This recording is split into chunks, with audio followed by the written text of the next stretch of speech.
Сәлем достар. Бүгін Янхудың екінші күні бітті. Екі күннің жарыстың нәтижесі қосып, бүгінгі нәтиже шығады. Бүгін 4500-де екі тауға өрілдік. Сол екі тауда қатты шаршадым. Бірақ бүгін тағы ұқсас үшеуміз спринтке таластық.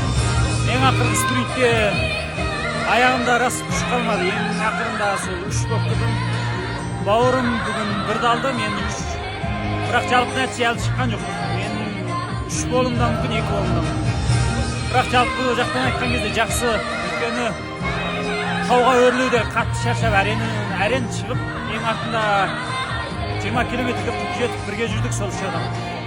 Бүгін алдым үш. Жақсы.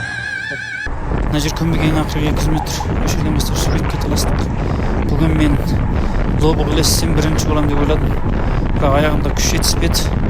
Қатты боладым, қолап жете алмай. Сонымен үш болып кірдім. Ең ақырғы үш болып аяқтадық.